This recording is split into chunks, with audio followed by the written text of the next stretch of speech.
Hello and welcome back to the Atlantic Council's pop-up studio at the IMF. This is the final day of our coverage of the IMF World Bank Spring Meetings 2025, and I'm really excited to be here with my colleague and friend Verena Bitter of Commerzbank. You're working on US questions for Commerzbank, trying to figure out what's going on policy. Really interesting time to be in Washington. Before that, you were in Brussels. So I can't think of anyone better, actually, to talk to us about the differences of implementation on Basel III. Some of you know Basel III, not all of you will, or rather the Basel III endgame, all to do with banks' capitalization requirements. It's been a long slog since the global financial crisis, where we've tried to recapitalize banks, make sure they have the buffers they need in case there's an economic downturn. So a really relevant time to be talking about this. Perhaps if you could just tell us a little bit about your definition of the Basel III endgame before we go into the differences in implementation. Thanks, Verena. Sure. Well, thank you, first of all, for the invitation to speak about a topic that I think surely is top of the agenda for banks on both sides of the Atlantic, EU and US, but I would say even more so those of us who are navigating both markets, US and EU, regulation. If you allow me, I would love to say a few words about why Basel is actually so important.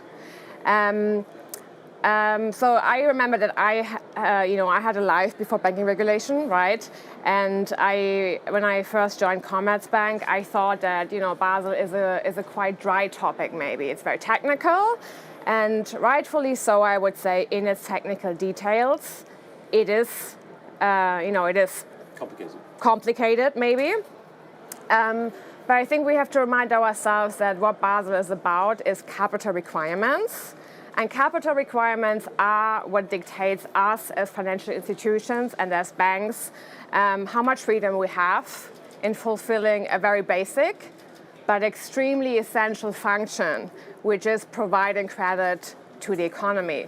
And I think it's safe to say, especially this week, we've heard it over and over again, we are in a time politically but also economically speaking where we need that capital. So we have, I would say, great incentive to give financial institutions as much freedom as we can, while, of course, having a sound risk management. And I think the Basel endgame, it was agreed a while ago in the beautiful city of Basel.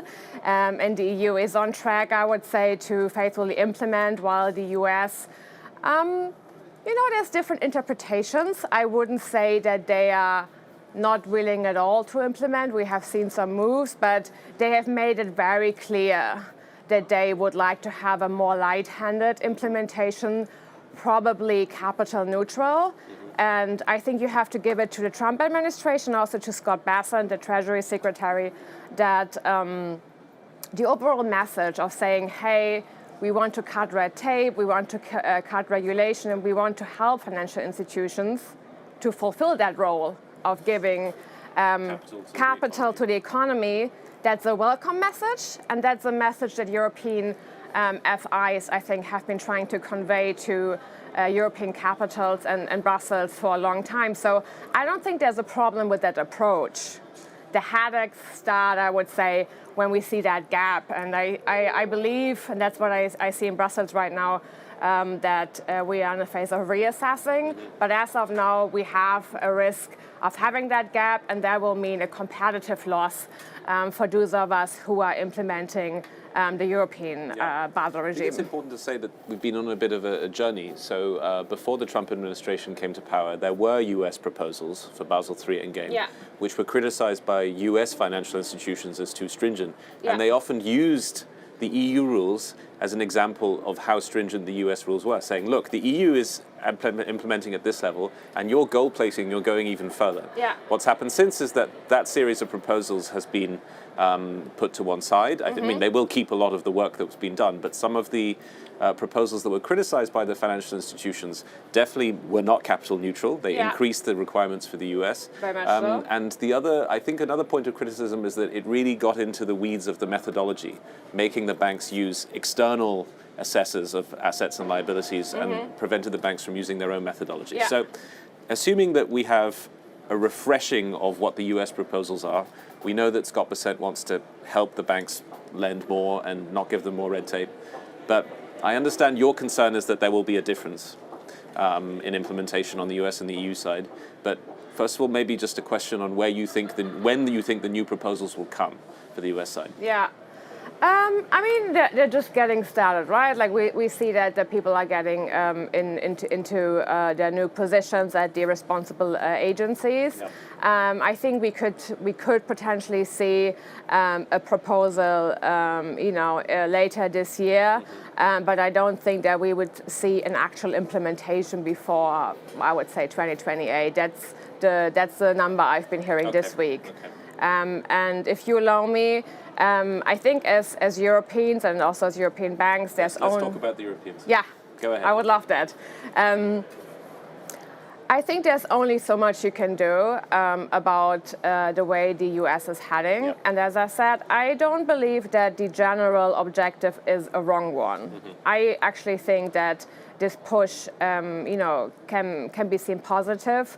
But as Europeans, there's only so many times that we can praise Mario Draghi, who deserves a lot of praise. We praise him quite often, yeah. But there's only so many times we can praise him, and there's only so many times that we can praise the competitiveness report that he wrote. We also have to follow up. So the US has made it quite clear that they may be working on that new proposal, but it's going to look very different than the original agreement. And the UK already followed up. So the UK already said, okay, like we are not implementing faithfully if that means such a competitiveness loss. So I think what the EU should do, and I feel like there's openness right now in Brussels, is a couple of things. I think in hindsight, the European Union and especially the European Commission, they did a very smart thing, which is an incremental approach of implementing Basel. Mm-hmm. And one part that they haven't yet implemented is the FRTB, the fundamental review of the trading book, and I think that will be a relatively easy step to give it another year of not implementing, so we would all have time to, come to the table and discuss about, further like tweaks on it, and also time to see if something happens in the US this year. And then the EU did another really smart thing, I think, which was having transitional requirements. Yep. And I don't want to get too technical here, but that holds true for unrated corporates, for residential real estate, as well as securitization, which we know is an overarching priority for the EU. So these could be made permanent, and then we would have, I think, a framework that has less of a competitive disadvantage, gives bank more freedom for all the political priorities that we have, like defense spending, but also time to see what's happening here. Got it. Very interesting. Maybe just a few other points that come up around Basel to get your response. In the US, there was a criticism of how the regulator was extending their purview from banks to also non-bank financial institutions. I was wondering if you had any points on that might be relevant for the European context. And then there's also another criticism that was uttered in the US context on the globally, or the GSIBs, so the globally significant, important banks. Commerzbank is a very big bank. So I'm curious in general about your perspective on these things. Do bigger banks need more regulation than smaller banks, or is that unfair? Is that bad for competitiveness? And then how do you, as a bank that has full banking licenses and everyone recognizes a bank that includes in your name, view the arrival of the non-bank financial institutions in your activities? Anything you can say on those would be very helpful to the audience. Yeah, of course. Well, I think generally speaking, I think that the rising risk of MBFIs has been on the monitor of regulators for some time now, and I think it's good that they are monitoring that.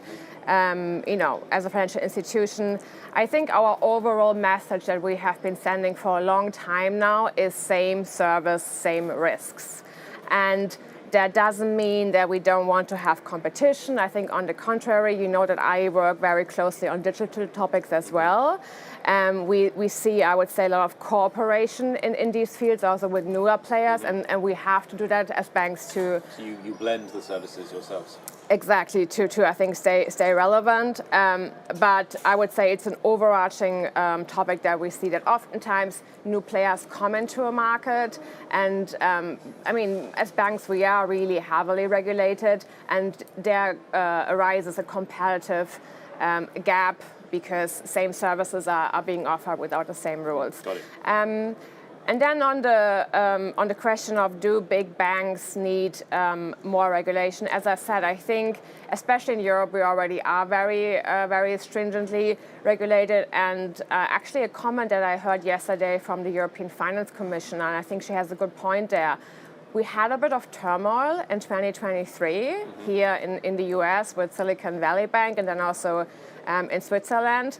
And I mean, that was a real life test. And I think the test went really well for us. And that was also what the European Commission says, right? So we saw that our framework is very stable. So I think that's also what she said after the financial crisis in the early 2000s, the pendulum has swung a bit in the direction of, I would say, maybe a bit too stringent risk management. And now we have, on a general level, more freedom to, I think, revise some of the things. Great, thank you. So we have a few minutes remaining, and I thought we'd just broaden it out to how you felt the week has gone. You moved to Washington recently, but this isn't your first spring or annual meetings. Yeah. I mean, a lot of Europeans are in town trying to figure out what the administration wants to do on trade. I'm not going to force you to talk about that. I'm just more interested in how you compare the atmosphere at this meetings to ones you've seen before, and what you're hearing from your European colleagues and friends as they come here. What are they trying? What kind of information are they looking for? Yeah. Well, you know, Commerzbank is a very trade-focused bank, so I love to talk about trade. Oh, well then please, by all means. You know, it's Friday. It's the end of very, very eventful spring meetings. I think we both had like a marathon of exchanges and events. The most insightful for me, I would say, was on Wednesday when we at the IIF had the honor of having Scott Bessent with us, the Treasury Secretary, and that was a speech that was also widely covered on the media. Yep. What I saw personally was an affirmation of the US to the Bretton Woods institutions, not uncritical. I mean, he had a long list of things that they want to reform, that's true, but the commitment was there. And he also extended an invitation to all trading partners to get to the table to speak about, I would say, a new form of global trade. Yes. And that itself is welcome news, because we haven't seen that kind of commitment, I would say, in the past weeks. That's very positive. With a couple of caveats. So I think we're going to have a very new form of cooperation, but there's a way forward to work with the US. Okay. That's excellent news. Well, that's a very positive conclusion to draw from this week. I partly share it, but I think the atmosphere has sometimes there's still a lot of uncertainty and not much time within this 90-day window that's been set. So hopefully it is... hopefully you're right to be optimistic, and I can understand that, but much more to look at and analyze, even in the final afternoon that we have here in our Atlantic Council programming. I'm very grateful to you, Verena, for coming to see us at our pop-up studio, and thank you for your cooperation throughout the year. Looking forward to maintaining these discussions as you stay in DC, and thank you to all of you for tuning in. So do stay tuned, because after this meeting at 1 p.m. we have Egypt's Minister Rania Mashat on navigating through today's global shocks, and that'll be moderated by Khalid Sakar, a senior fellow with Empower ME within our Middle East Center. This is the final event for me this week, so looking forward to seeing some of you over the next few weeks, but also at the annual meetings in October. So thanks all of you for your loyalty, thanks for your good questions, and see you soon.